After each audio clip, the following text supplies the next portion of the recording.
We get much deeper into some of the conversations making headlines. I'm joined by Jim India, political analyst, also governance analyst. Thank you so much, Jim, for joining us. Professor Alfred Omenya, governance analyst in this context, but also urban development planner. But thank you so much, Prof, for joining us as well. Mepotea kidogo. Arnold Maliba, public policy analyst. Also good to see you, Arnold. And Peter Mushendu, political and data analyst as well. Thank you so much, Peter, for joining us this morning as we converse around this issue. And I will take us to the first page of the Daily Nation. This is what is captured on the dailies. This is what will be forming the basis of our conversation in a moment. But just quick remarks, first of all, on this is the latest development so far. Well, the Daily Nation calls it the big shift. Why?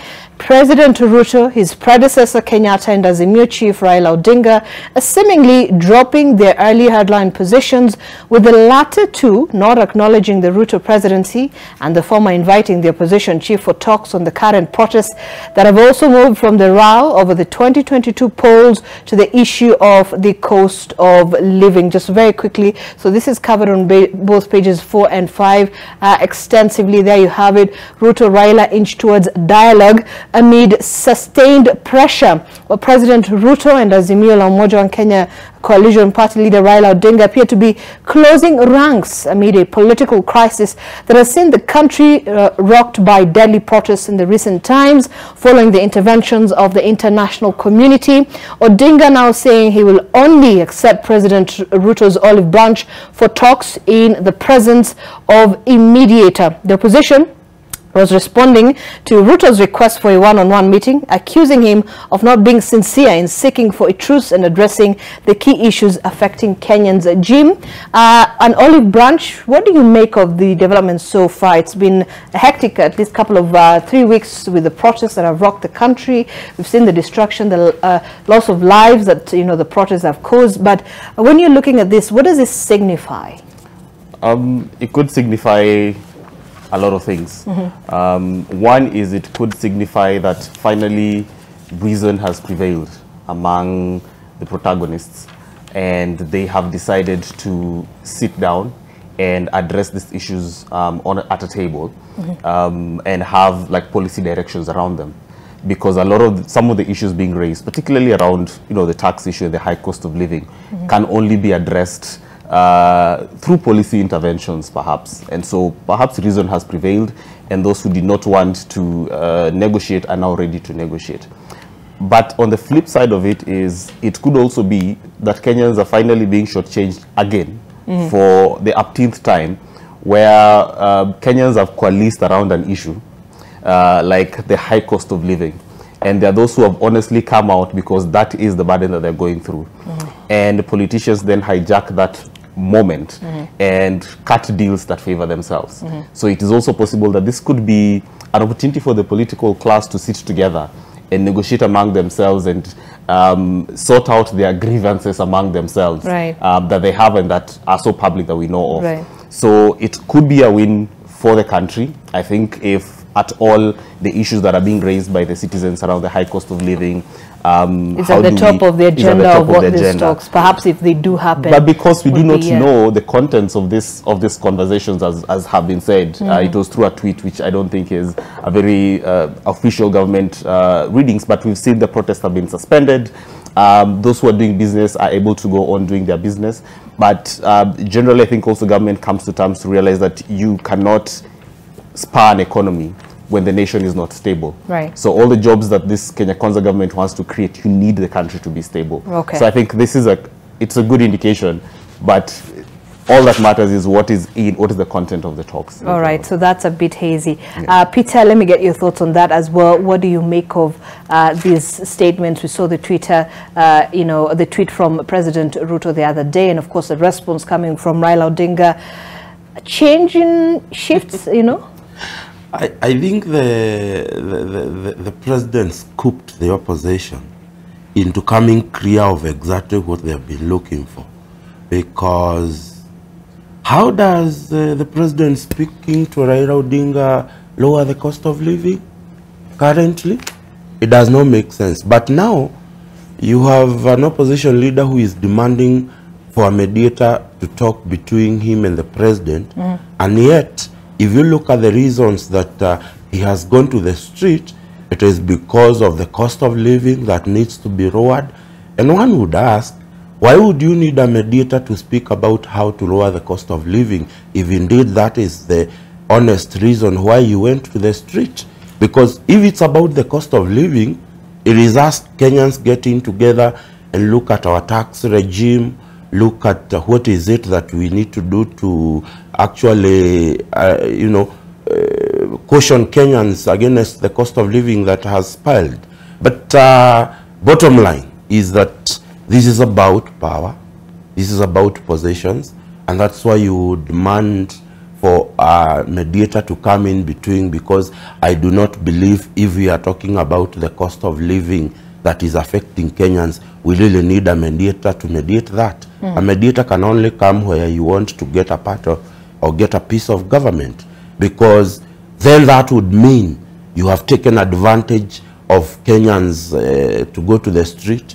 You have taken advantage of a situation where Kenyans feel life is costly and they want it addressed, but you have taken that advantage to get yourself a position on the negotiation table. That's my honest... So you're saying this is all political? This is about power. It has never been about Wanjiku and Maandamano. Maandamano has never been about the cost of living. It has never been about speaking about what is affecting Wanjiku today. Today, the opposition has been scooped by the president, and unfortunately for them, they fell to that prey. If you look at numerous interviews yesterday, newspaper, online, everything, they are talking about negotiations with a mediator for what? A mediator to come and mediate on the cost of living in Kenya. Please, Kenyans must wake up and know, when you hear the opposition leader saying that he will only speak to the president with a mediator, he is looking for something more than just the cost of living that is affecting. Let's hear from Professor Alfred Omenya. I mean, Peter says, why do we need a mediator to speak on these issues? But you already know the standpoint, hardline positions that have been taken from both sides. What do you make of the latest developments, at least? Yes, I think I agree with both Jim and Peter. And we've said here, time without number, that actually, for the first time, we actually have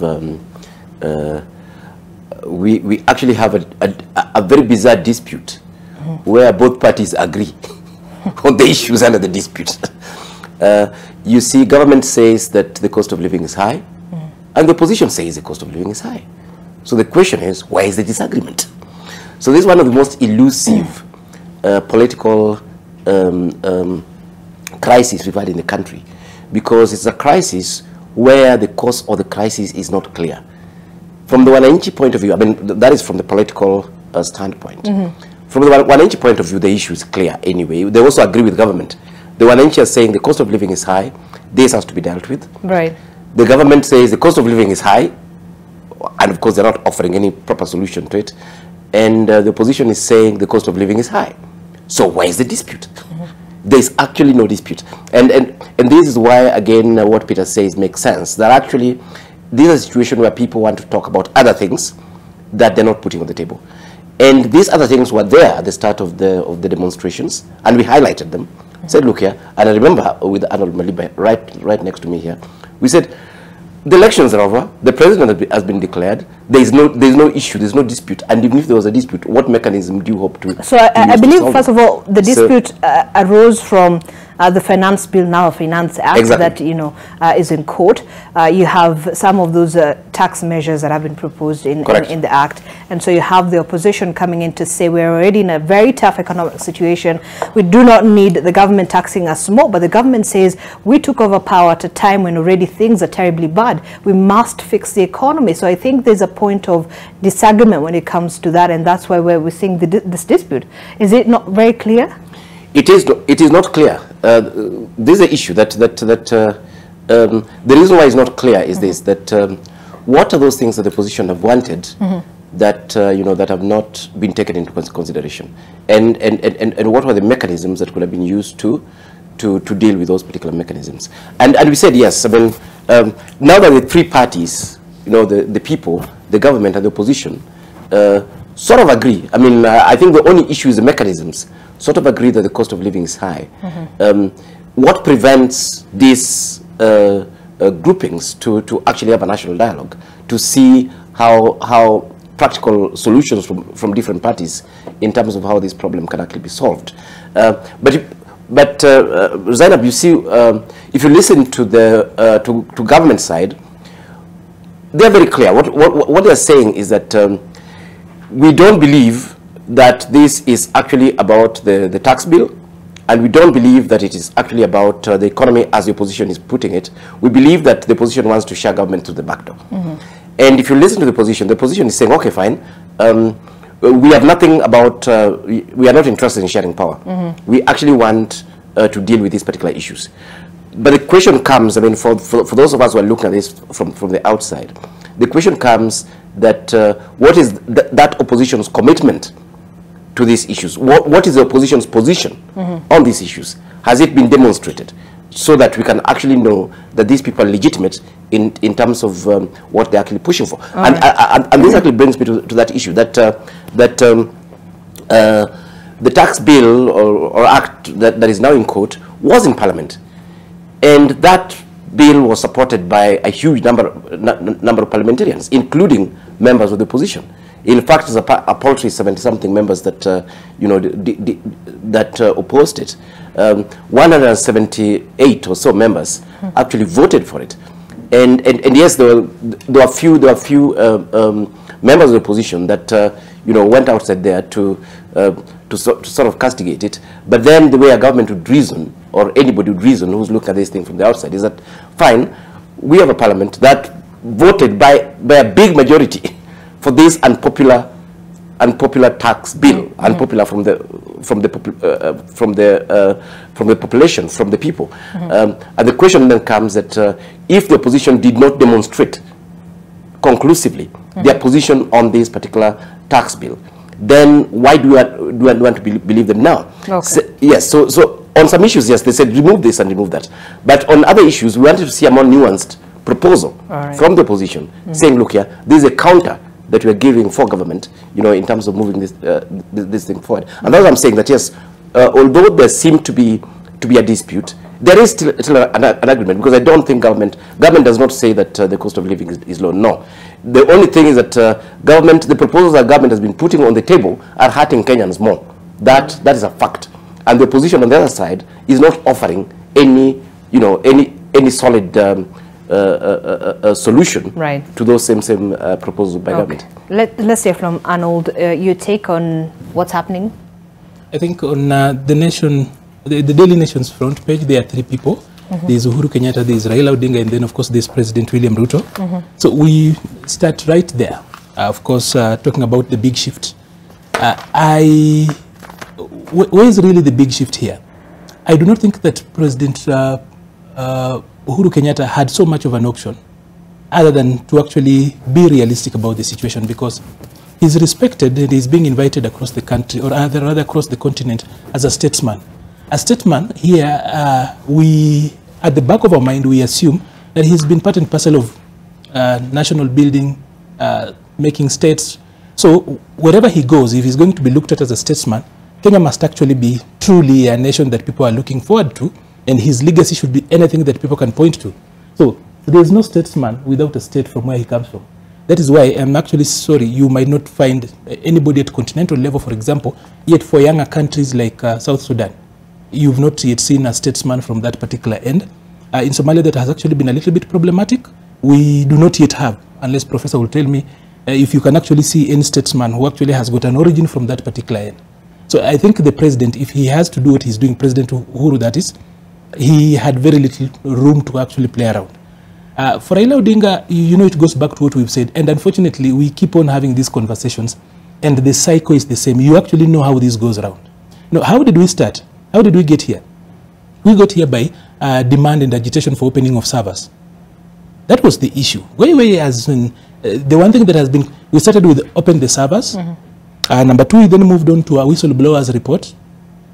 Moving from the whistleblowers report, then there was the IBC issue, the constitution of IBC. Which still is a big issue. Which is still, an issue, but at the moment, when politicians mount the political, especially those actually agitating for quote-unquote changes, they're only talking about the cost of living now.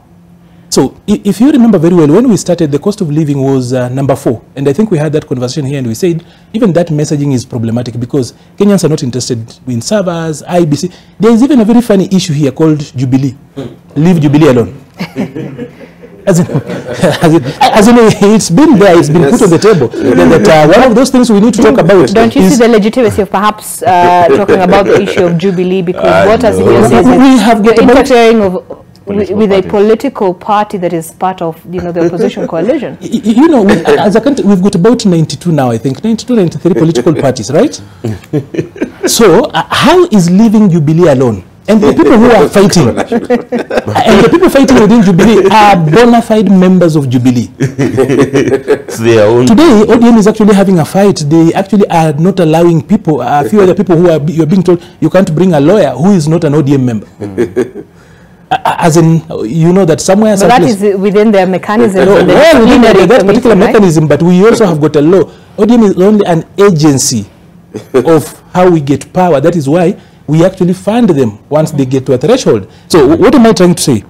Then the Finance Act came here. If you look at all these things, all these other issues are actually incidental to the real issue. Yes. The real issue here is elections.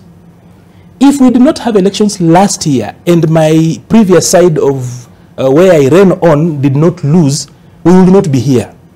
And I can actually still walk you back that on 27th, 28th, and 29th of June 2022, Martha Karua and Raila Odinga held a series of press conferences and told people who were making noise about the cost of living that they were blabbering, that is not how it can be done.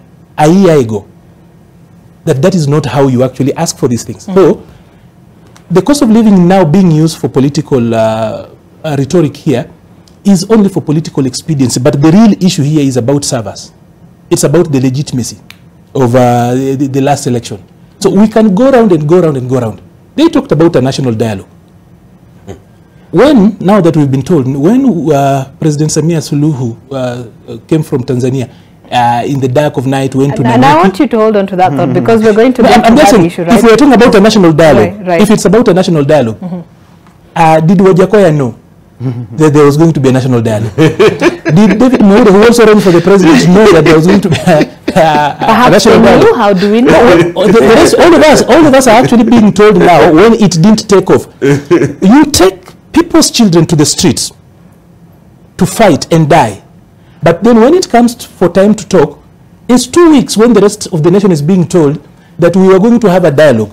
How is a dialogue of 2 men? Prof, you are here. You probably... Was it a dialogue? Because what I remember Raila Odinga saying was that he claimed that the president of Tanzania came to the country at the invitation of President Ruto. Good. And I'll just like to throw this back to you. Have you seen the kind of excitement that is there from the president's tweet?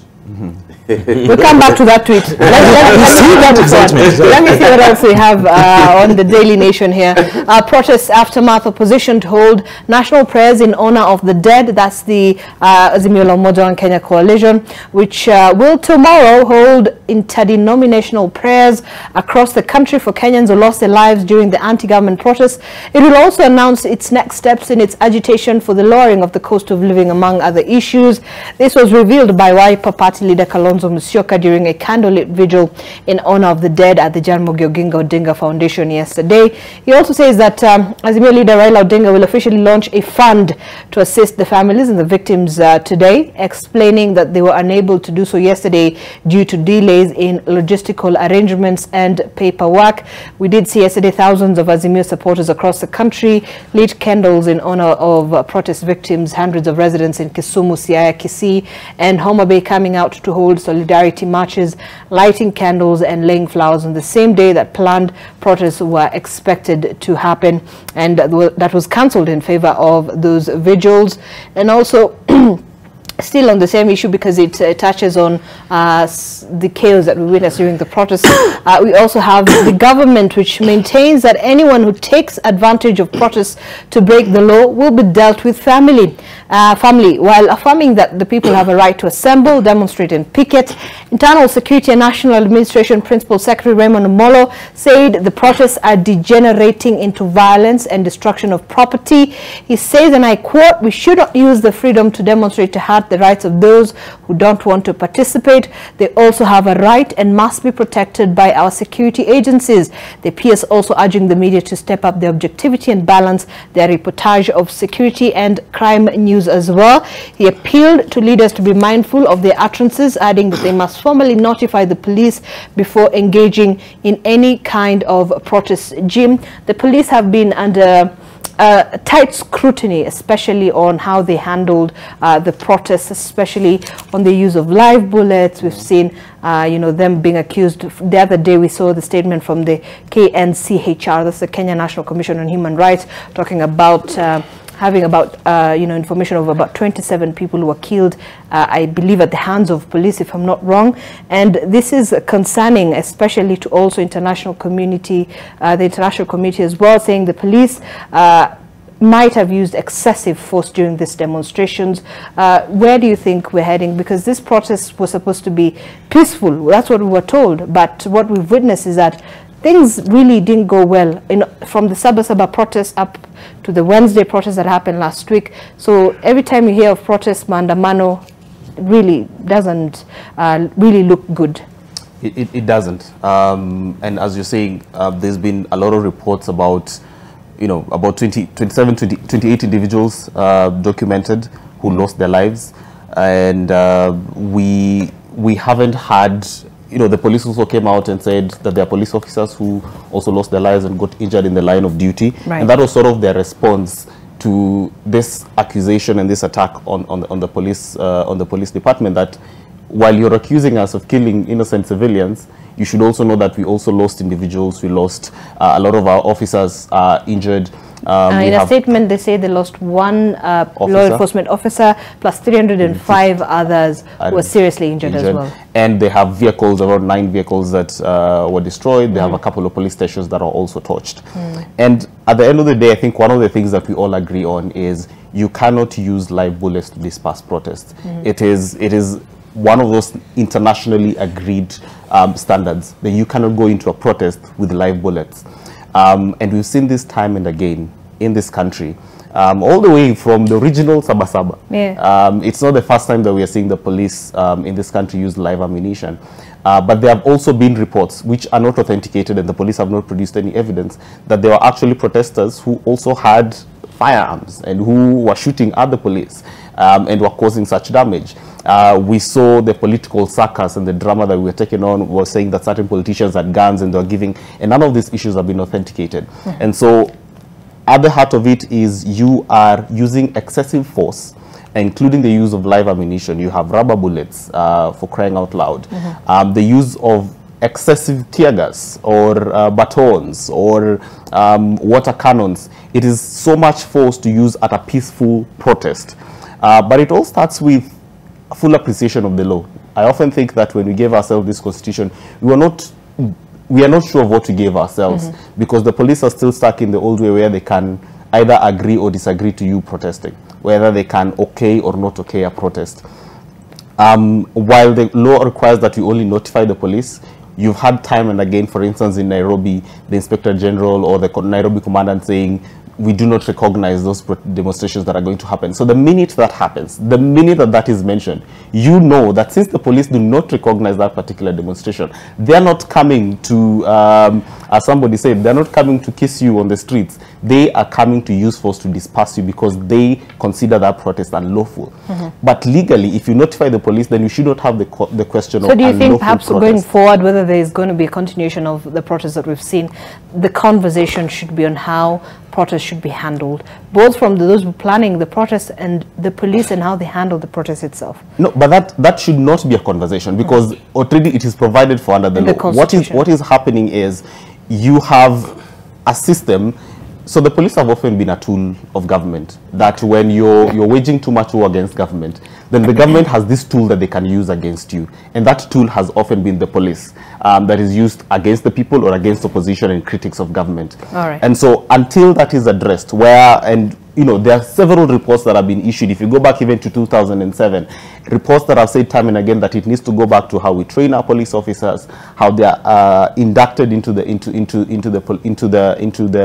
service. Mm-hmm. That in itself would ensure that they look at people not as enemies, but you treat this as a service to the nation.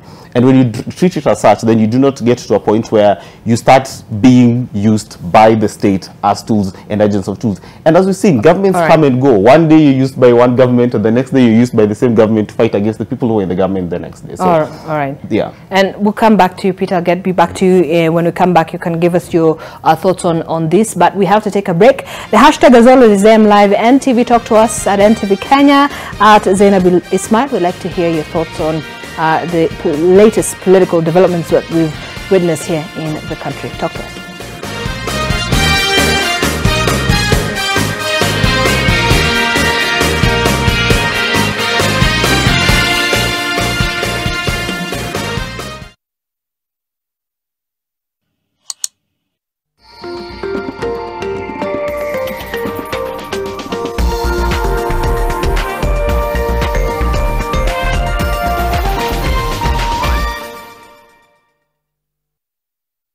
In your paper this week, Milk Wars. After Kenya blocked milk exports by Kenyatta-owned Brookside Dairy, Uganda President Museveni sets sights on West Africa for new milk market. Ruto caught between International Monetary Fund and rioters. East Africa Community Trade Deal with America taking shape. Plus our opinion leaders. Queen Samia, be gracious in celebrating the misfortunes of Tanzania's neighbors. Charles Onyango Obo, we know the past and present. So, what's the promise for tomorrow? LC Eakuze, political heat. Foreign investors withdraw $345 million from Kenya's economy. For this and more stories, get your copy of The East African. Get ready to tantalize your taste buds and embark on a culinary journey with Pishi Bomba, the ultimate cooking show that brings the flavors of the world right into your living room.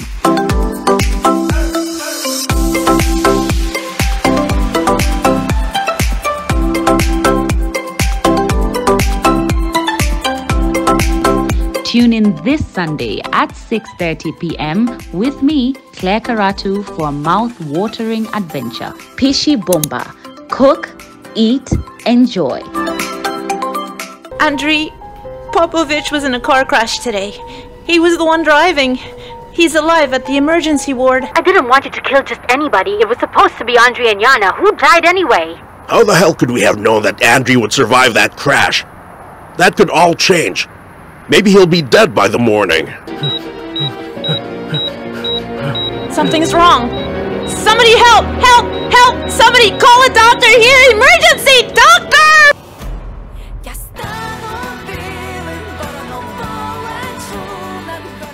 To protect our family from germs that cause illness when it's cold, we use Dettol soap. Dettol soap with germ defense gives you protection. When it's cold, germs are transferred in different ways, and Dettol soap's germ defense protects you from up to 100 illness-causing germs. Be Dettol sure.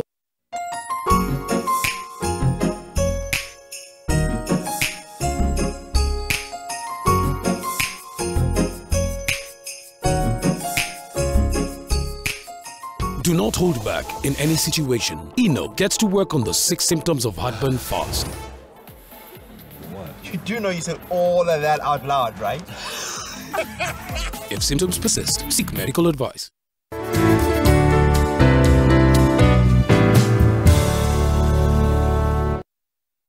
Centum Real Estate offers you an opportunity to own a home at the Two Rivers development. Mzizi Court residents, talk to us today on 0703 262626 or text 2 Rivers to 22365.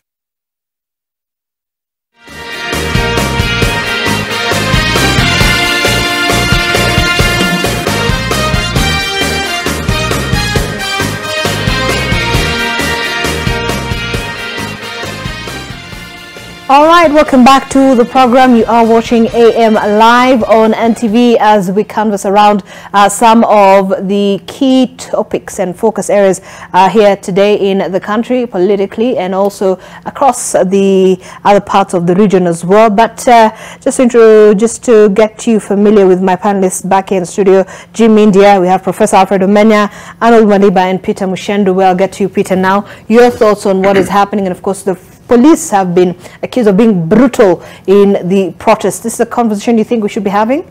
I think we should. The last time I was here, I suggested that Kenya Police now has to come up with a special unit that is trained specifically to deal with protesters. Now that we have enshrined the right to picket and demonstrate in our constitution, which has always been there. Yeah, we need to get a special unit that will actually be in charge of making sure that people's properties are protected while the protesters themselves are protected. But there is something we keep ignoring, that some of the people who are shouting at the top of their voices that the police are brutal are members of parliament who are aligned with the opposition. But I've seen families talk about it. I'm coming to a point.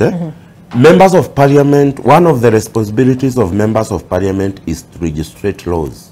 But unfortunately, Zainab, is that we have a Public Order Act that was established in 1950. In fact, if I remember, it is Act number 26 of 1950. It has been amended over the years, including an amendment bill brought as late as 2019. To amend the Public Orders Act. Actually, if you look at the statement given by the Commissioner of Police, the head of police in Nairobi last week, if you remember, when they were castigating the protest, they quoted the Public Orders Act. And unfortunately, as long as that act remains to be law, the police will keep using it because it is part of our registration. And members of parliament who are shouting that the police are misusing or they are ignoring Article 37 of the Constitution needs to go to parliament and probably amend that Public Orders Act that gives the police the authority to actually stop demonstrations. Because that is a law, that is part of our law that members of the opposition continues to ignore. Yet, in the provisions of the Constitution, one of the responsibilities of those that are elected, it is to registrate laws. Today, we have a 2010 Constitution that is not in line with the Public Orders Act. Whose responsibility is that to amend that law? It is the members of parliament. Because every time the police are saying we do not recognize maandamano, they are basing their argument on a law that exists. A law that probably is not consistent with the new constitution that we have. But members of parliament, including those in the opposition shouting in the street, have not brought private members' amendment. If government has not amended that law, then as a member of parliament, who is a responsible elected leader, can bring a private member's bill and amend that law. But as long as that Public Order Act stays like that, Zainab, the police will keep quoting it because unfortunately, it is part of our registration. All right. Prof, your thoughts? Yes, I think that is actually true, that when the police say that they're going to stop demonstrations that have not been permitted, they normally refer to that Public Order Act. And I think that is something that is repugnant to our Constitution. And just continuing with that particular discourse, I think the issue, the Constitution, the Article 37, for all of us, I think the issue is that we never really think about why the framers used particular words in there. You are talking about assembly. you are talking about picketing, you are talking about demonstrations, and you are talking about petitions. So normally when you see the reactions, particularly from government, it shows clearly that they don't understand those particular terminologies. Demonstration actually means, getting this entire group of people to move literally through the streets, agitating for a particular issue. Picketing actually means putting a group of people to stop, to stop another group from a venue or access and so on. This is very common, labor movements and so on. When people are agitating, they bring in picketers to ensure that these people don't access a particular building and so on. And I think those particular two, I will not highlight the others. Those particular two are things that we need to understand. And when somebody tells me that, okay, fine, these people were moving towards the police. Demonstration requires that you move towards, some place. Picketing requires the same thing, that you actually engage. You engage another party that you're against, in terms of protecting, either preventing them from presenting a petition or protecting a building and so on. But so, for how long will we be having a conversation of the police being brutal, of them being accused of the spotlight, they've been accused of being an appendage to the state, a weaponized appendage to the state? So that's what I'm saying, that when somebody tells me that, okay, fine, is the demonstrators that were wrong because we're moving towards the police, or it is the demonstrators that were wrong because they were moving towards this particular place, or and so on and so forth. That is actually protected by the Constitution. And as Peter has highlighted, really, these are things that we need to be ready for as a country, and our police force should be ready for them. We actually do, and I've said that before, we actually have the facilities, we have the equipment, we have the vehicles, we have all those water guns and so on. We have some of the most sophisticated equipment to support and even deal with these issues. But I think the problem that we have from the government and the police side is that the police exist to stop demonstrations. So isn't that primarily what they're supposed to do? In fact, they're meant to facilitate it. They're meant to facilitate the citizens to access Article 37 so the question becomes, how do you move from enforcing the law as it should be to it degenerating into brutality against protesters? Because remember, protesters at the same point have also been accused to some extent sometimes of being riotous. But remember, Zainab, we don't pay protesters our taxes to protect anybody. We actually pay the police. They are the duty bearers. We pay government to ensure. So that's where then you see them using the force? No. Use of the force is actually not on what basis. And as I was saying, yesterday, for example, we actually had what you'd actually call demonstrations. We didn't have picketing, technically speaking. What violence was there yesterday? There was none. Have we had peaceful violences, peaceful demonstrations and actualization of this particular act in this country? Yes, we've had, including the illegal swearing in of Raila Odinga. It was very peaceful. But you see, the challenge here is that the police are relying on what Peter has articulated there very well, on that old Public Order Act. And that the old Public Order Act is that the police exist to stop the rioters and the demonstrators. But actually, starting with the applications that we don't need to apply, on the basis of this. And actually, Prof, just to agree with you, the police are a disciplined force. Yes. They take orders. We can scatter around this issue and say who did what and what. Right. But the truth is, one, they have demonstrated in the past that they can actually facilitate a demonstration, so they are capable, and they have demonstrated that they are actually capable of brutalizing those who go to protest. So at the end of the day, the buck stops with who is issuing these commands to the officers who go on the streets, because they do not act without receiving orders. Okay. If you do not address that, then you can scatter around the issue. All right, let me hear from Arnold. And I remember yesterday, the nation asking, where is the Inspector General of Police on this? Because it's been, his silence has been quite loud, despite the fact that he manages the police service at this point. You know, it's difficult to be the police. Tell us why. Because the police are this object of wrath. Everybody's obsession about the police. And I'll actually go into it. not that they are angels anyway, but also if we're going to have honest discussions early in the morning, like we're doing now, we should, a lot of times, look at these things in many ways. I love chapati, and I know that chapati cannot be chapati if it's not cooked on both sides. So we need to actually flip on the other side. It's easy to sentimentalize the discussion about the police. It's easy to actually make this very emotive. Because now that lives have been lost, I can tell you everything you try to actually talk differently that does not paint the police in bad light, you are looked at as being inhuman, as a person who's out of your mind or something. But can we really look at these issues? Because normally in the military there is something called a battle assessment report, post-battle assessment report. Do we normally have real and objective assessment of situations on how the police reacted in case by case? Because these cases are not the same. Now, I'd like just to point you to some of few things. Zainab, when people light fires in private and public spaces, that is a clear public safety hazard. When people block roads to disrupt transport, does Article 37 cover that? When people stop people by the road and rob them, you have highlighted that. Every time there's a demonstration, your cameras capture that. When there's destruction of commercial property, there's also the destruction of public property. Actually, contrary to what has actually been said here, the Public Order Act was actually reviewed in 2012 and 2011. It's actually up to date and in sync with the Constitution 2010. It does not require anyone to actually seek for permission. But in demonstrating that you actually are going to do something that is peaceful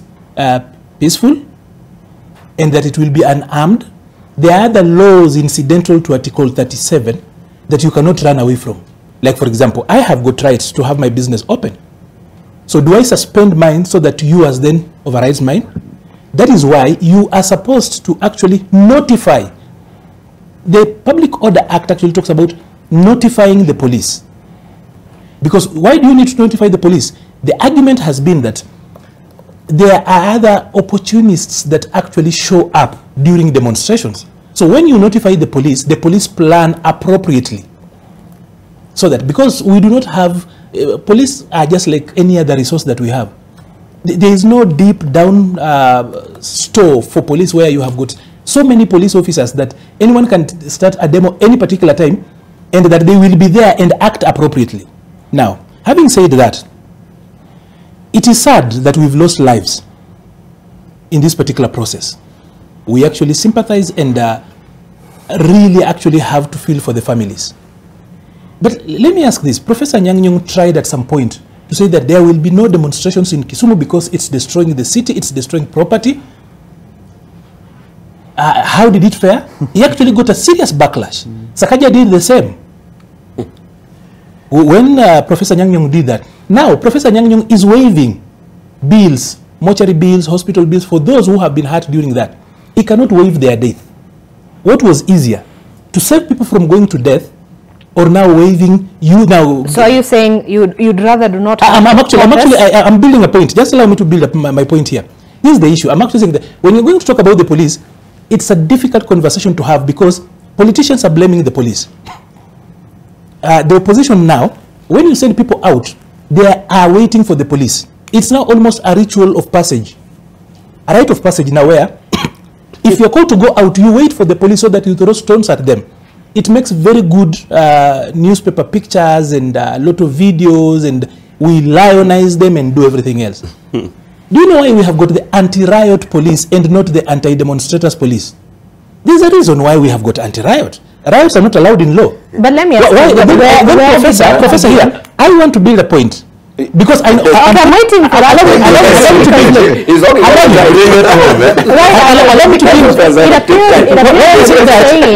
It appears what you're saying is in a democratic society. I am actually going somewhere. Okay. And the reason why I'm actually taking a little bit of time is because there's this sense where when you talk about the police, it is either you are on the side of the people or you're on the side of quote unquote the police.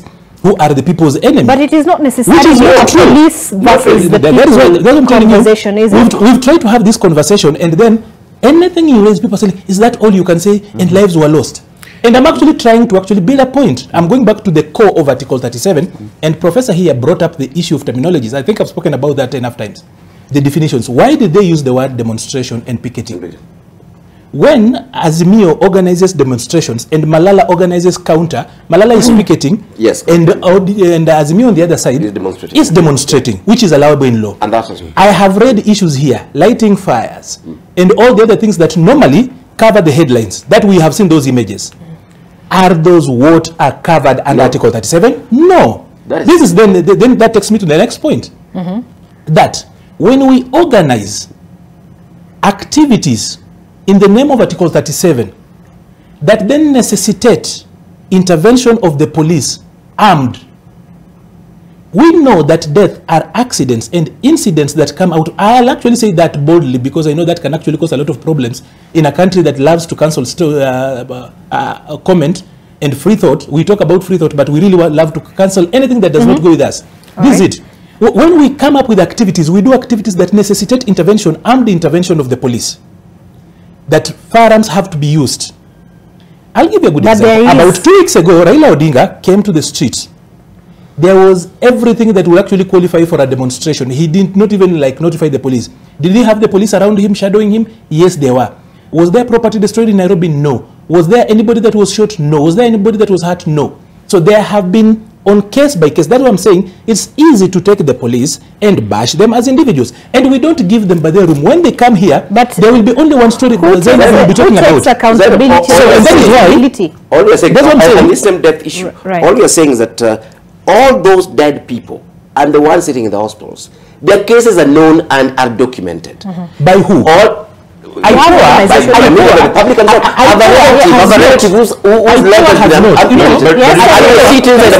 need to finish this. Their report. What was? But they I can actually disagree with you on that one. Yesterday, I had a objective. Allow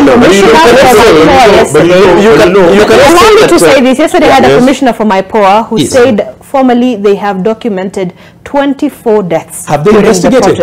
They are under investigation. That is what I'm telling you. That's what yesterday, we also had a commissioner from the KNCHR speaking about documenting 27 deaths. And I'll tell you, what this was stealing or breaking seven children. The question that's what I'm actually saying, that from case by case. That's why I actually started by saying that in the military they have got something. It should apply to the police action. The BDA part of it is normally that you're talking about battle damage assessment. So do we have, for example, incident cases where we are looking at how was this person shot? For example, some of them are accidents. Police are actually human beings. They're accidents, but fatal. Those are the things that come with liberties. And the other people, that's why I actually say that it's difficult to be the police. So from where we sit, Zainab. But you can agree, they are also honest. So we are here, for example, the international media is not around with 31, the figure 31. But you know, I'll say this.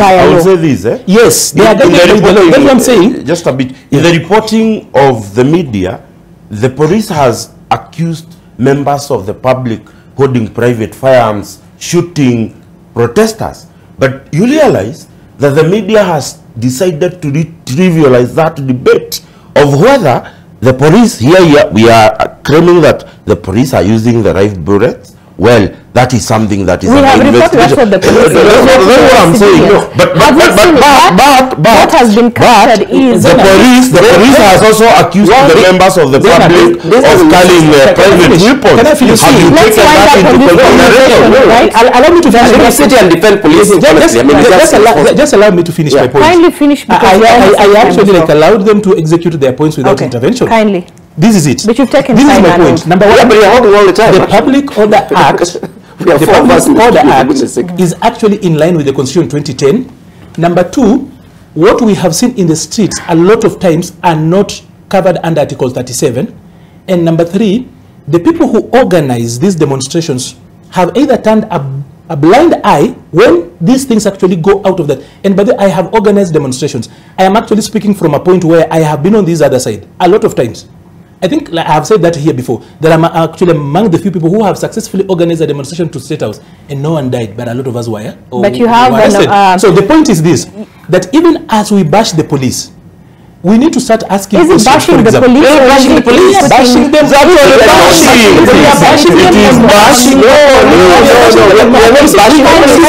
Okay, so we cannot sit here and not having a report that has actually been looked at, to actually sit here and judge the police unheard. And that's why I say it is hard to be the police, because we have seen when the people come out to demonstrate, they are coming to fight the police. When the politicians are sending people out, they are sending them against the police. Now, everybody's singing about ICC. Everybody's talking about how the police have done everything else. But there is command responsibility. When you send people out to go to the streets, are you actually responsible for what they will do? You have 7 children who were detained at Industrial Area Remand Prison. Yeah. What was the context to that? Okay. Let's wind up. There's no police officer who wakes up in the morning and decides to kill people. I think we'll wind up. Let's have that conversation. Yes. Zainab, what you're saying here, and I'm not understanding on that point. In fact, I was listening quite peacefully here. The issue here is that the only way to have a sober conversation around this is a case by case issue. Yes. And we cannot come here and wholesomely vindicate the police, or wholesomely vindicate them. And the reason I'm talking about case by case is because I have a relative whose leg was amputated yesterday and was shot inside a matatu with those whatever. I'm not waiting for a report from my power to decide what to do, or even to deal with this particular issue. Right. So what we should be looking at is that this incident happened, this incident happened, this incident happened. Okay. Was it the correct way to respond? And what you're saying is that the police have responded in the past, those case by case basis, very well. And the police have also responded disastrously. And if you look at this thing by case, people should realize that their own act from the demonstration sides of criminality bear individual responsibility. And the police should also realize that their own acts, actually, of violation of the law, also comes with the individual responsibility. Right. Yeah. Okay, let's move forward. Before I have a look at a story here that we had filed for you by Vincent Oduor to get us into a conversation, let me just give you an idea of what else is covered here. We'll not get into a discussion on that. Teachers receive reduced July pay instead of an increase, which is actually a big issue here. It's quite disturbing. Teachers yesterday reducing July salaries instead of an expected pay rise, as the Teachers Service Commission made new deductions for the 2023-2024 budget. The teachers were, however, given a reprieve as the controversial 1.5% housing levy was not affected due to a court order suspending the implementation of the Finance Act.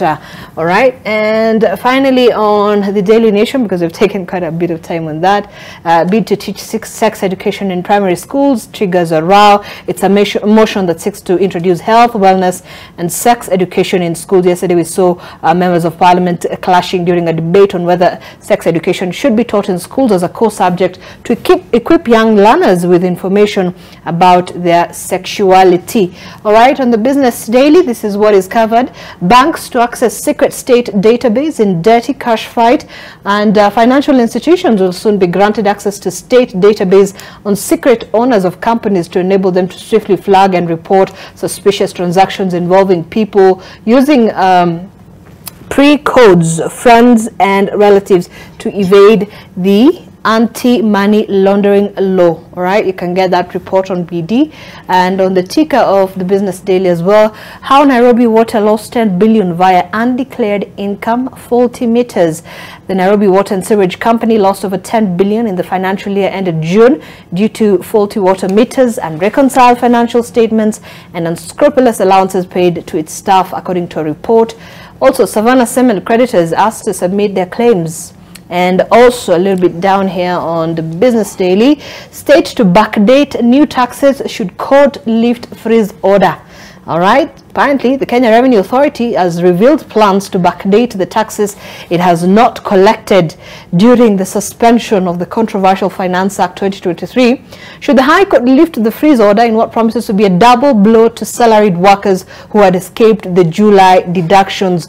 Now, the Court of Appeal is expected to issue its judgment on Friday, that's tomorrow, following a petition filed by Treasury Cabinet Secretary Njuguna Ndung'u seeking to have the orders barring implementation of the Revenue Raising Fund law lifted. So that's what you have. It's a petition there by Professor Ndung'u. That's actually a very interesting story there, which means lifting the orders would mean provisions with a July 1st, 2023 effective date, such as the introduction of the housing tax deduction at 1.5% of gross, matched by another 1.5% from the employer, would be implemented and applied retrospectively. All right. On Taifa Leo, Suluhu alichezwa.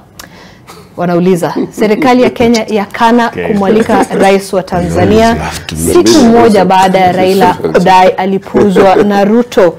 Katika diplomasia, msemaji wa ikulu ya Nairobi adai Mama Samia alifika nchini kuvinjari wala si kuongoza harakati ya mapatano baina ya Rais Ruto na Raila. It was a bit though he did not give really details of really whether she was here or not. He left many questions unanswered. But however, let's have this report by Vincent Odwor, where Azimio leader Raila Odinga has dismissed President William Ruto's social media invite for meeting, terming it as a lack of seriousness and playing games. Odinga, who has vowed not to meet Ruto without a mediator, says President Ruto would have not invited him for the talks via social media if he was serious. At the same time, State House spokesperson Hussein Mohammed has denied President Ruto had invited Tanzania President Samia Suluhu to the country to mediate over any political conflict between the president and the Azimio leader Raila Odinga. We'll be back with that story.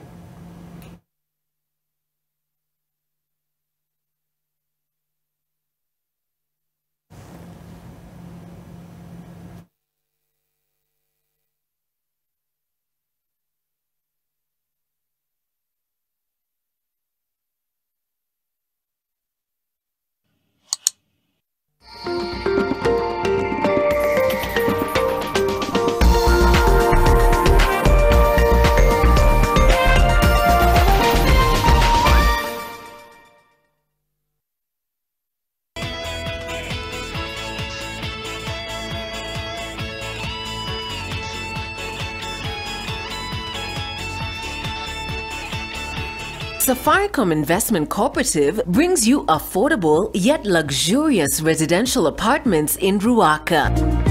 Prices ranging from 3.2 million for studio apartment to a favorable 6.5 million for a 2-bedroom, the Miran Residence is the perfect investment suited for you.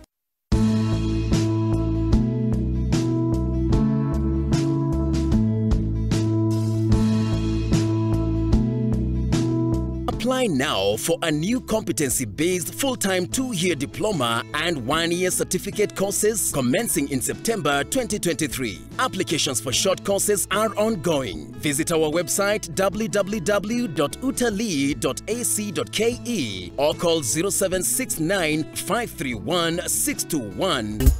Ulichokosa kwenye gumzo la Sato.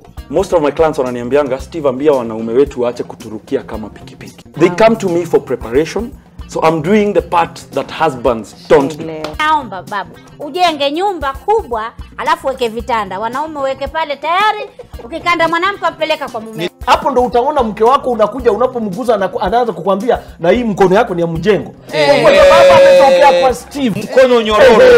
Unaona anaanza kukuuliza kwani hujui kushika mtu? Coaches don't play. Mikel Arteta alikuwa mchezaji wa Arsenal akarudi kuwa kocha. Frank Lampard alikuwa mchezaji hodari wa Chelsea akarudi kuwa kocha. Makocha wacheze kwa nini? Fungu la 10 utachukua, utachukua. Hii sadaka ya Steve. Kile ambacho nasema ni kwamba kile kwacho madhabahuni ni kitakatifu. Kakitako.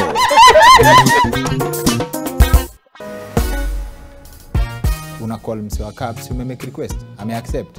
Alafu anakuuliza first of all, unaenda wapi? Kama unaenda mahali ya jiski, anakuambia ucancel. So client akikwambia akona shida ya mguu, obviously like the way he said, kazi yako ni ku make sure client ako comfortable. Alafu vile aliingia mbele ndio ukajua ni mguu gani. Papa nitu niko Thika Road na nimefika inaitwaje Muthaiga. Hao mademu wa nyuma wameanza kutoa nguo. Huo kando wangu wameanza kutafuta so, una drive alafu Instagram is turning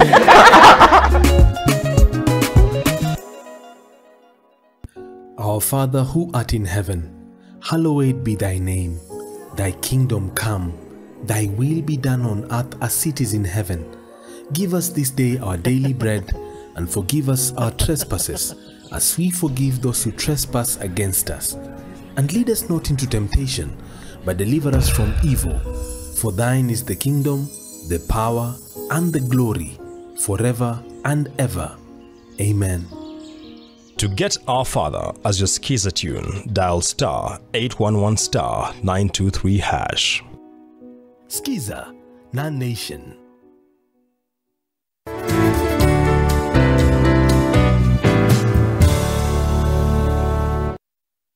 Centum Real Estate offers you an opportunity to own a home at the Two Rivers Development, Mzizi Court Residence. Talk to us today on 0703 262626 or text 2 Rivers to 22365.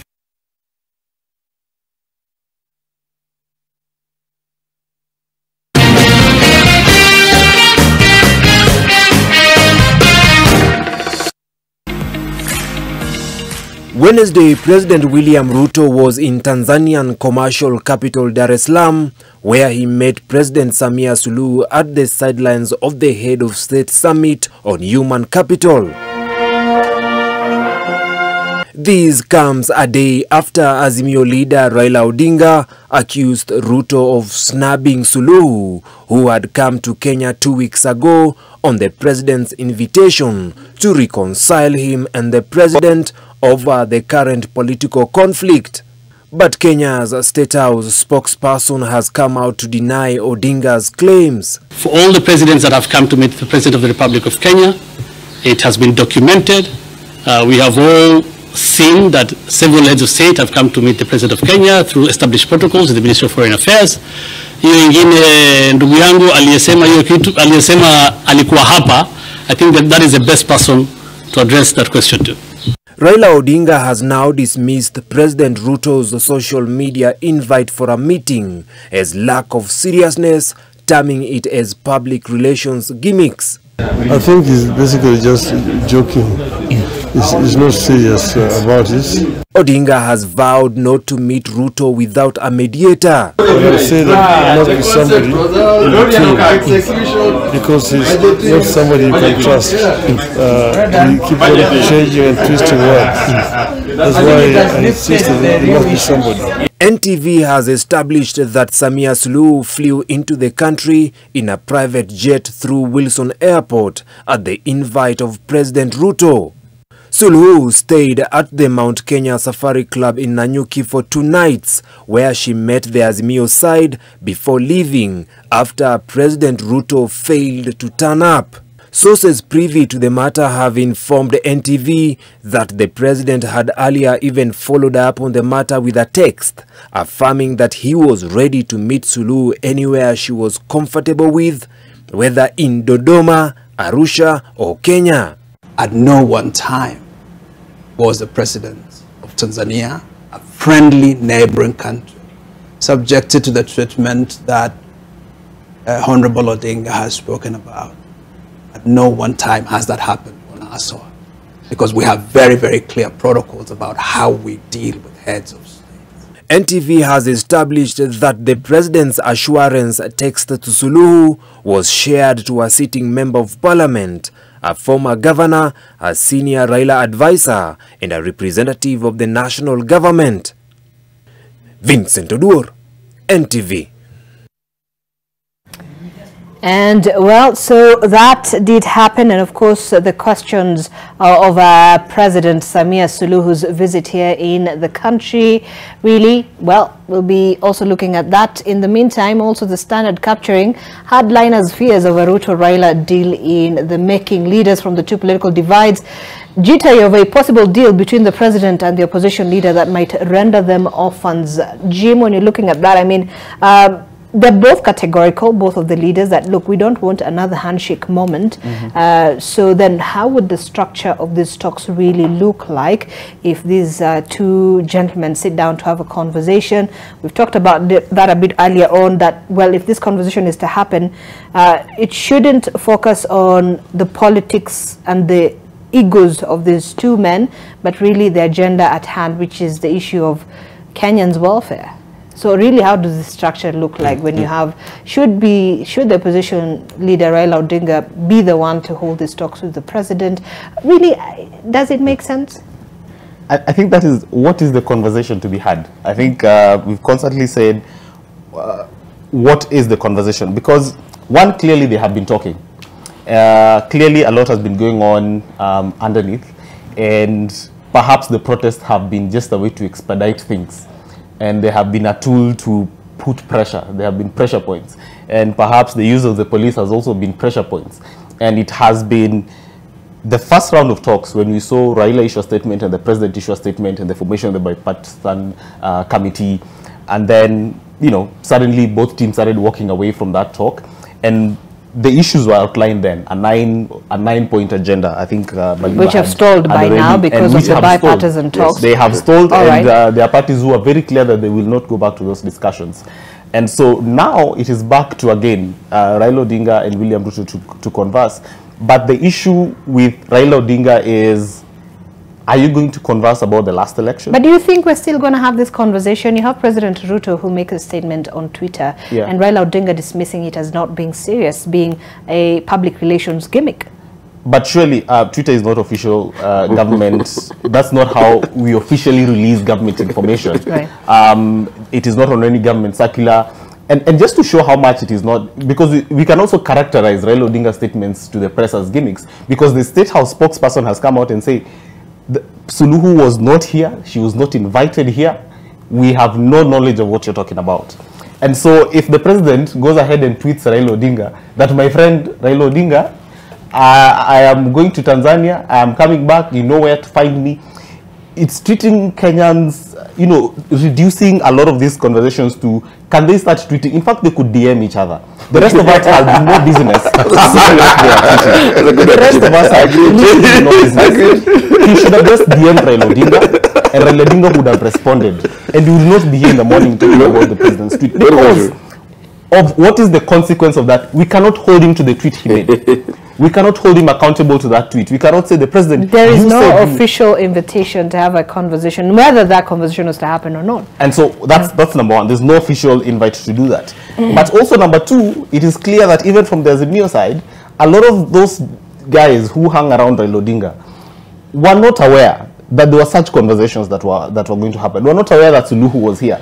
But the worst thing is the amount of excitement. That is the saddest part of this.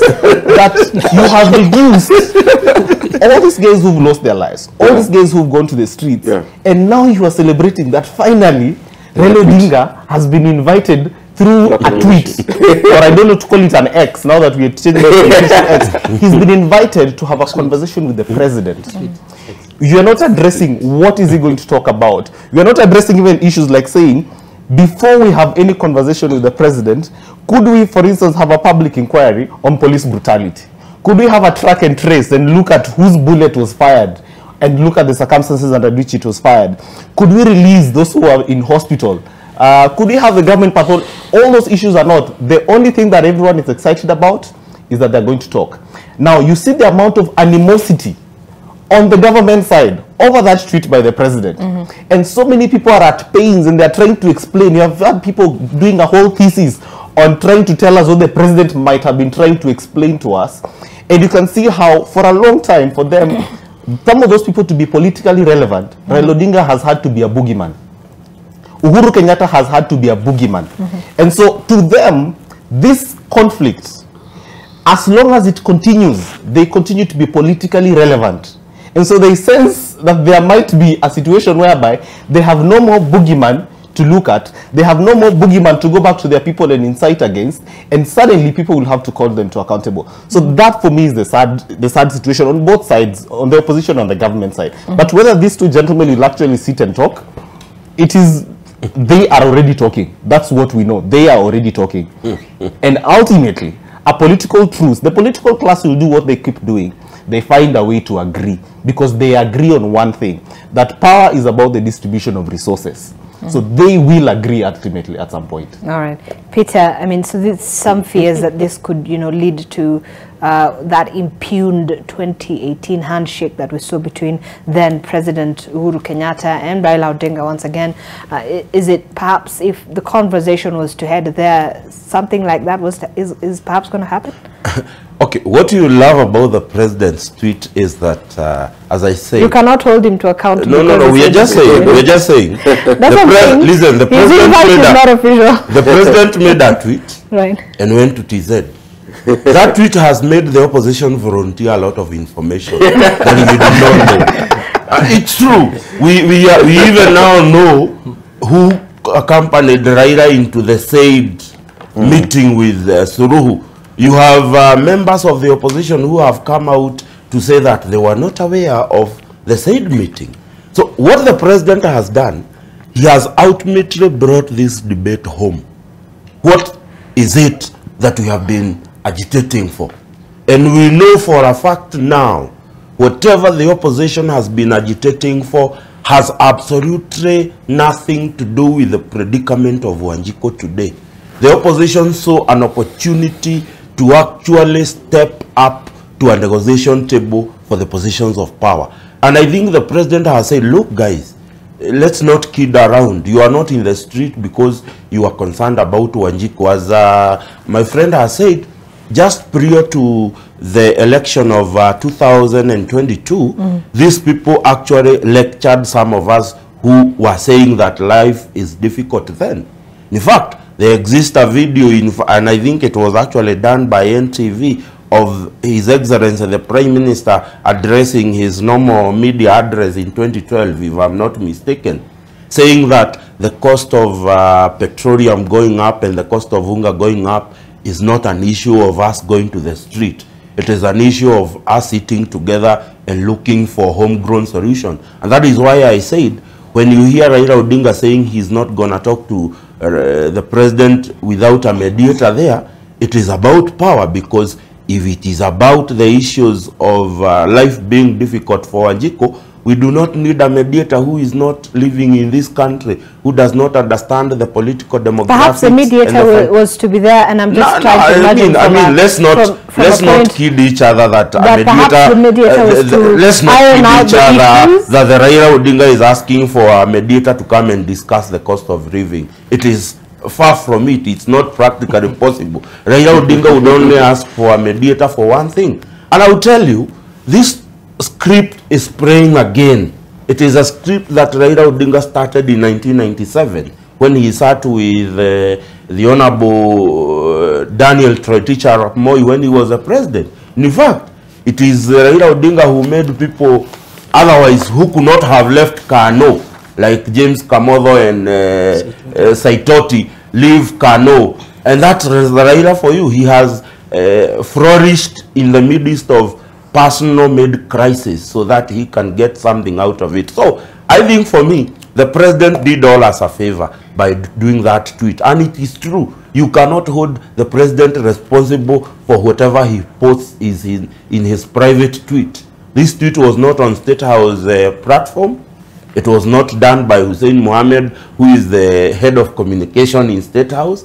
This is a president tweet saying, man, look, I'm always open to a one-on-one talk, and I'm going to Tanzania. When I come back, let's sit. But now, it has brought opposition's true identity in regards to this maandamano. That what is it that they have been looking for? And I've asked you, does today, if Raila starts with Ruto, will unga be 120 shillings tomorrow? Will fuel go down tomorrow? Are we going to have a bumper harvest because Raila Odinga has spoken to William Ruto tomorrow? It is far from it. So let's not get these issues. I told you the first time I came here, because the first time you and I sat here, the issue was IEBC. Where is IEBC today? All right, let's hear from Prof on what you make of this. I mean, don't you think then perhaps because it was the Azimio leader Raila Odinga who started the whole push for, you know, maandamano at the very beginning. We saw that in March, and then now with the issue of the cost of living becoming the top agenda during this protest. Don't you think then him having a sit down with the president would perhaps now bring to the table these issues to light, to a point where you know, the government can cede some, you know, something in terms of trying to structure how the taxes are and all these things? No, thanks, Zainab. And I think I understand where a lot of us are coming from. This is not just Peter's frustration, but our all frustration. And why is there so much mistrust? And exactly, there's an issue that a lot of the issues that Raila agitates for are proper public interest issues, be they the constitution earlier on, be they even the cost of living now. And I think the only one time that has generated a lot of this fear is the so-called handshake. Yeah, because we saw there that issues that were actually between the people and government, issues that were between the opposition and the ruling party, were reduced to issues between Raila and Uhuru. So it became issues between two individuals, and they agreed on them without further reference to either the political parties or to the people. And this was very, very frustrating. So this is where the mistrust is cropping up from. And I think this is where the problem is, that we're saying, look here, the issues around the table, the issues around the cost of living and so on, these are proper issues, you know, between the people and the government. The issues that the oppositions are raising are proper issues between the opposition and the ruling party. But then the excitement around the tweet is that, and the fears around it, is that this might eventually be reduced to issues between Ruto and Raila. And as long as they've horse traded and agreed amongst themselves, again, there will be no further reference to what the opposition had actually put on the table, and even what the people actually put on the table. So I think that is where, that's where the concern and the disquiet is. And it's mainly about how Raila you know, handled the handshake with Uhuru. I think the previous disputes, really, with all due respect, the country was in a crisis, a proper crisis. The 2008, for example, Raila Kibaki, and that particular issue was never reduced to a Raila Kibaki issue. You know, national agendas were actually thrashed out during that particular event and the concern. And I actually am also one of those people who are actually concerned that when you're seeing the structures that are being proposed, of course, some failed and so on, and even the issues that are being discussed, they're pretty fuzzy.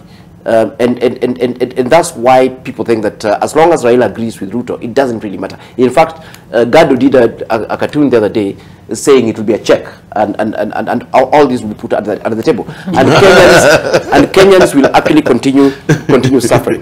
But having said that, I just want to wind up by saying that actually getting a mediator is not a problem, really. And the mediator does not just come to solve our issues. The mediator doesn't solve our issues. The mediator mediates. He comes in between the two parties. They create a platform. It is like me, if, God forbid, if I'm fighting with my wife, we are the ones who know the issues. Then Anna will come and say, look here, Alfred, I'm your friend, and I'm also your wife's friend.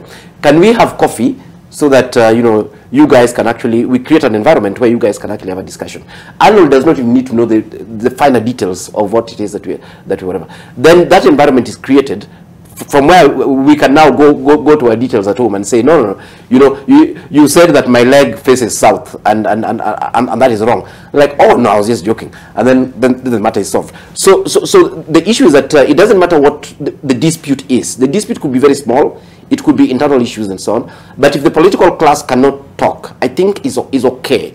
It's okay to get a mediator that both parties trust to enable them, you know, sit around the table so that they discuss, even if what they're discussing is as mundane as the price of unga, so that they can actually hold those discussions. Because if those discussions don't happen, the consequence, nobody will bother how the war started. Nobody will bother that it's a rat, actually, that caused a fire in the neighbor's home, and then this eventually spilled in the village before people actually understood it was a rat. But the question is, so should it be Raila Odinga leading these negotiations in terms of the other side of the dialogue? I mean, if it's the issue of high cost of living, why not then have public participation across the country and have Kenyans' views on this? Yes, and let me just use that to wind up my bigger point. Of course, the bigger point I was saying was that we have an issue, is a public issue versus government issue. Then, of course, we have an issue, opposition versus government, and then now we have Raila Ruto. And what you're saying, and again, going back to 2008, Raila was involved, but he was not really the one, sort of leading the conversation. There are diverse people who are actually involved, representing different interests. And I agree with you 100% that is a crisis we have now. And it's a fundamental governance crisis. That from the government side, we are not looking at a Kenya Kwanza infrastructure with different, competent people to handle different issues and so on. That has been reduced to President Ruto's matter. On the opposition side, on the Azimio side, everybody has suspended their brains and their issues. It is Raila. Raila knows everything, and whatever he decides to discuss is the issue. And we have to run away from that and say these are the issues. But he gave, these are the best people to. Did he not give that mantle to the bipartisan talks team to then handle those issues, then which is stalled right now, and ask them, we have the agenda. You guys go sit, have a conversation amongst yourselves as members of parliament from both teams. But that failed. He was not part of those talks. Yes, fair enough. That the bipartisan team was actually put there. But you see, the question we're actually having is that the bipartisan team in itself, as an institution, were they dealing with these issues, or were they just simply taking instructions from their bosses? Because honestly, we should be told that this is the document that the bipartisan team produced as the issues that are being canvassed. We agreed on this one, we didn't agree on this one. Nobody makes reference to that bipartisan team. In fact, I am actually in Azimio. I've no clue what that. The only thing I know about the bipartisan team is that Otiende Amollo was chairing. That's all I know. I don't know a single issue that the bipartisan team was actually. Wasn't there a 9-point agenda? Wow. That was the agenda. That wasn't the position. It wasn't the debate. All right, let's hear from Arnold. I mean, and by the way, these things need to be institutionalized. we have an interesting, this is what was captured on the DN today. So, in terms of the talks, it says, well, I hope the talks are about me. You can see on one end one who is locked inside that, I don't know whether it's a store, but he's inside, okay? And then there's those who are outside with sufurias on their head, looking at the phone, a tweet there, but also on the sidelines you can see very the other hardliners peeping through the window what is going to happen next. Anyway, yes, Arnold. Actually, I have got a message for Wanjiku that hope is not a strategy. So as much as when really hopes that the talks are about her, they are not going to be, and they will never be. Yes, true. Yes. So that is why I'd like to take this conversation to a very different level. It will, of course, earn me a little beating from Professor, which is fine. But I'd like you're ready for it. And that is why when he said that if he has got a problem with his wife, he would call me as a mediator. I was so happy because I would side with his wife.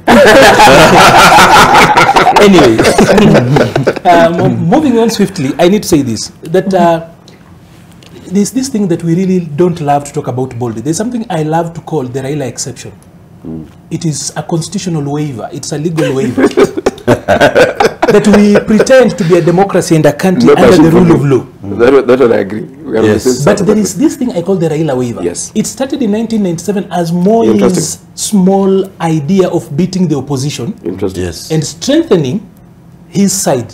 So he invites Raila into his government. They come up with a merger. That is the first time we hear of such like terms, especially for those of us who are younger. Yes.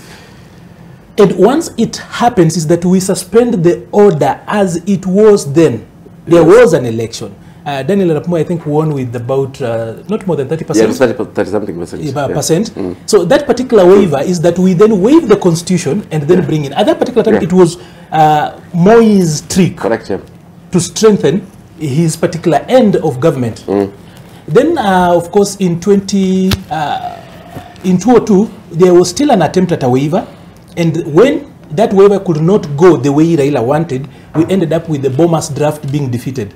If you look at the differences between the Bomas draft and what we eventually passed in 2010, of course there is some nuanced difference, but fundamentally there's not so much difference.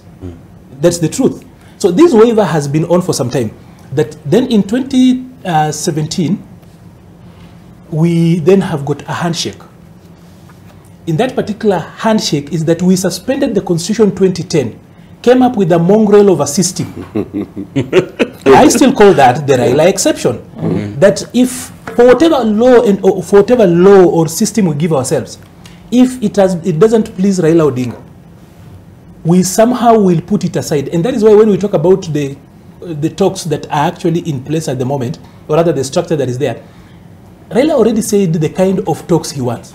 He said he wants the Kofi Annan style of dialogue, where there is people who are not in power are then directing the people who are already there. But then on the other side, the government says that it wants to have dialogue that is anchored in law. So when you want a dialogue that is anchored in law, you have got 47 dialogue platforms called county assemblies. You have got another layer of executive decision making at the cabinet level in counties. Then at national level, you have got 2 layers of deliberative assemblies that are called parliament, the Senate and the National Assembly. So we are waiving the constitutional order established by the Constitution 2010 to have a platform called parliament to deliberate over our issues. We are putting parliament aside and create an extra constitutional mechanism. I call that the Raila exception. We have to put aside everything that you have to, and the professor will tell us here, what unit in economics actually states that when 2 people meet, the cost of living, they meet and talk, the cost of living goes down. And that is why I want to know. I also want to know that. And that's why I think the president decided to tweet on his personal tweet. Yes. He signed off personally, WSR. Yes, yes. So his, and not on the State House handles or any other place where you can hold him, or rather you can hold the state, or rather the government, to account. As in, he's simply saying he's ready for a cup of tea with Raila Odinga. Because already Raila Odinga has said that there was somebody coming in this particular country. And you know, this is very personal, Zainab, and I plead that I shouldn't be beaten for this. But I do not think that even if we wanted a mediator, our neighbor in the south would be the best person. She's actually shown celebratory moods and comments, especially at our woods. So she's not treated as fairly. So even if we wanted, really, let's just be fair. It's even in the East African newspaper today. It talks about she really needs to be very.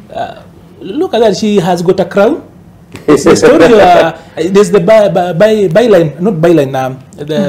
The story, the smaller story down there. Okay. So Suluhu wouldn't be the best of mediators. Seeing too that her comments, when we were having the dollar shortage, her comments were quite snidey.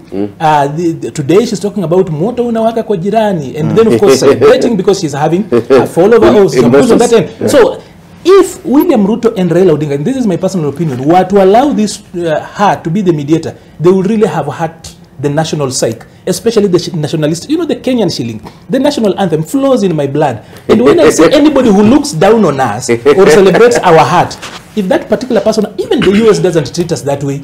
So I'm just thinking that will not be the best way to go about it. So where are we today? We are at a place where, like I've said, I want the prof to actually help me. Which unit in economics, for example? He's a planner. On this one, I don't know, on this one, I totally agree with you. In fact, on this one, and I think on the same way, on this one, because it reminded me of the Roman Emperor Caligula. Caligula came and said that, look here, why are people worshipping God? You know, so that he can bring rain.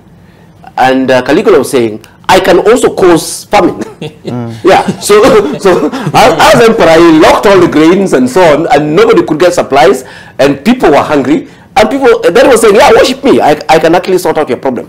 So the truth of the matter is that some of the challenges that we have been created Caligula type. They've been created by the politicians. Then they come and sit down and purport to solve them. We were just discussing about what the police has done, subject we can actually discuss on how they behave. But we are now speaking about, we have seen people holding vigil on creations of their own machinations.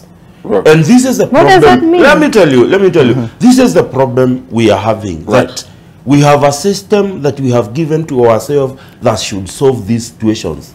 But Raila wakes up one morning and says, I don't want this system.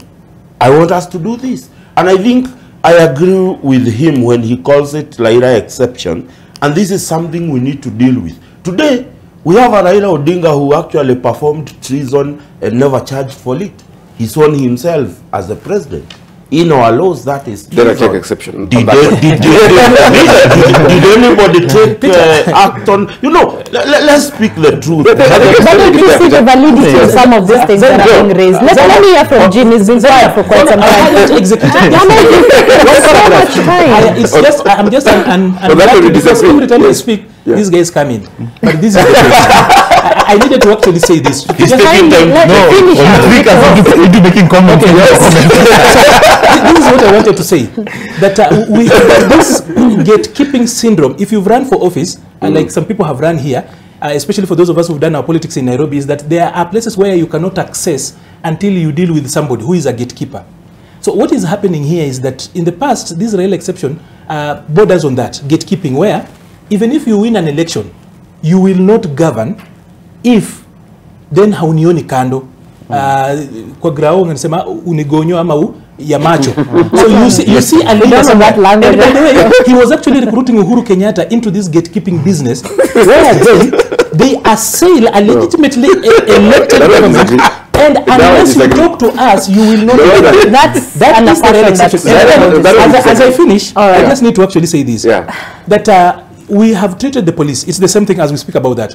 We treat the police as the black sheep of our governance. Most of the times. When we do that, if you have got a child in the house and everything that happens in the house, you say that child stole or did anything bad in the house, that child will not have a motivation to actually be well, because whatever happens, they will say, I am the one who did it. Okay. So we are not giving them going back to that. But then we are not giving them their status when, for example, the heroes of where we are, because how does it stop? I want to give you an example. No, I don't know. That's not back to that conversation. Let me just say this. From where I sit, I hope that these two gentlemen talk.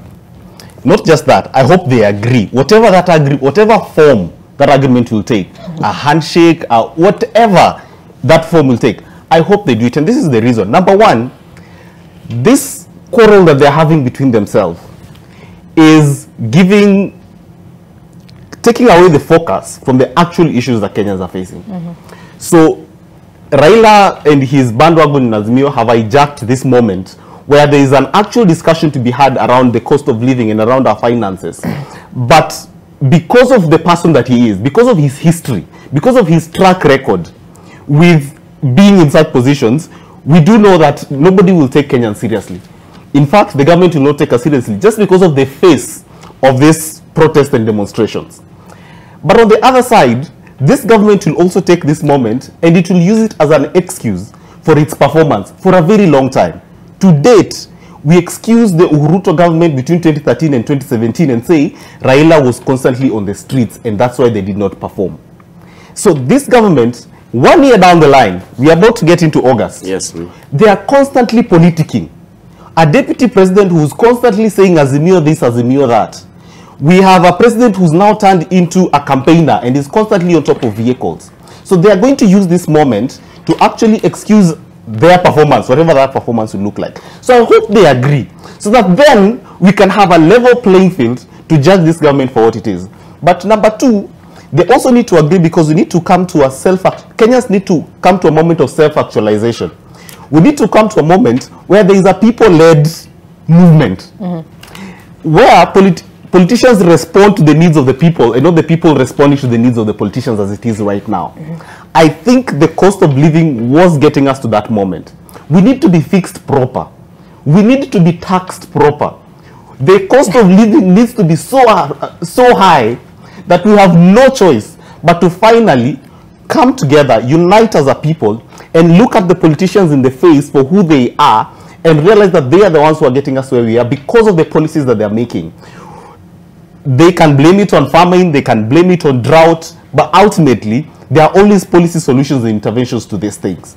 So, this agreement for me, I hope that this tweet, I hope they meet for a cup of tea, I hope they agree, and then we can judge William Ruto and his government for what it is, and Kenyans can actually have a moment to come to self-actualization. But it will also be at a point of judgment on the opposition as well, on whether they were truthful in terms of their call for protests across the country too. I mean, calling it opposition protest is being very generous. Raila protest might be a bit more accurate. All right, okay. But just briefly on that one, I think to be fair now to the opposition, the way the opposition organizes, of course, government governs and does the civil service and all those things. The opposition also have their strategies, and it's common world over for the opposition to use demonstrations, to use picketing and all that as part of strategy. So as a normal strategy, even if there was no cost of living. So I think my message to the opposition is very simple. That they need to look at this also beyond the cost of living and see what issues do they need to canvass back with the people that they cannot do inside of parliament, and what is that particular strategy? Because it's very clear that they're bumbling also in terms of what to do around. They're behaving like, you know, organizing of this picketing is because wananchi demanded. But in fact, the way I look at it is the other way around. That look here, if I'm in the opposition and parliament has been locked and my people have been bought, then I still have a strategy, I still have a window where I can go back to the electorate and say, look here, your own representatives are actually working against you, and be able to canvass these issues and hold government at ransom, so that some of the critical matters that we need to get as a opposition are actually being done. So let's not lose sight for that. All right. Yes, so I only have 1 minute. I'll give you 30. Let me give Peter, then you can finish, Arnold. But I won't give you more than 30 seconds. I think it is very important that we stop this idea and the notion that was actually introduced in 2008 in Kenya, where opposition always wants to be part of government. Yeah, I will tell you, any sit down between government and opposition is not in the interest of Wanjiku. True. Today, we are talking about our debt spilling off. We are talking about an economy that was dominated by subsidy. All these happened because that handshake made a very weak opposition that could not question government. Look at the first time of the Jubilee government, Raila criticizing the Murang'a tunnels of death, the Euroboard. It kept that government on its toes. And I think for me the important lesson that opposition must take home, you did not make it to form government. You found yourself at the backbench. Do what is it that you are supposed to do to keep this government in check. Don't look to be a partaker of the clans from the high table. So dialogue not the solution at this point. Yes, Arnold, very quickly. So number one, 50% that has actually sent people, of all the things that are sending us to the streets, 50% of it can actually be done in national assemblies, in cabinets, with the governor and their committees. Then the other 30%, I'm talking about 50% can be done by government at different level. Everything that we want, the cost of living, whatever is up there. The other 30% can actually be done at national level. I'm talking about parliament, can be done in parliament. And the other 20% is about us as individuals. Because there is no agenda for a dialogue and talks. The agenda has nothing to do with us. We've seen it in the past. There is nothing that is going to change today. Two, there is no need for a mediator unless we're talking about IMF and China, for example, the people to whom we owe so much. Who are probably mediating and telling us we will make this concession. So if you have got our neighbor in the south being the mediator, to what end? Will she give us free food? Will she waive our date? We don't have a date with them, for example. So the mediation here, there is nothing so much that really needs to bring us together. I need to finish by saying this, that from where we sit as a country, the people's problems, I'm talking about the cost of living, hunger, is fair wind on the back of the opposition that is pursuing something else. The people who are dead now are now the platform upon which now we can raise and then sentimentalize this conversation. You can no longer have an objective conversation about the state of our governance, because every time you raise a voice, you say people died. But why did we send them to die in vain? Now we are going everywhere else and now creating problems and forcing them to meet. No, they are ready to meet. And they didn't even lie about it. They were talking about a national dialogue. They didn't tell us when Suluhu came here. Never mind that she was here for holiday. a lot of those things happen. For people in diplomatic spaces know that incognito travels by the presidents happen a lot of times. All right. They are now saying that he should invite me officially. No, it's not about inviting Wanjiku to talk. Wanjiku already has got a platform in parliament. So, good people, you now have seen where we are. All right. Do not expect anything from talks. In any case, we do not need any. What we need is a functional parliament, a functional government, and a functional opposition. Okay. This and as, you should stop. And as we wind up on that, Arnold, yes, we'll leave it at that. Yeah. We'll leave it at that because I think we all sit on this other side here. Well, yes. Okay, those are most of you guys, but yes. Jim India, political analyst, Professor Alfred Omenya, and Scottish governance analyst, but also urban planning expert, Arnold Maliba, public policy analyst, and Peter Mushendu, political and data analyst. Thank you, gentlemen, for coming in this morning and have this conversation. Certainly, we'll be looking ahead to see how the next couple of days will be panning out. But this is where we wind up. Your World with Winnie Lubembe is coming up shortly. Have yourself a good morning. My name is Zainab Ismail. Good day.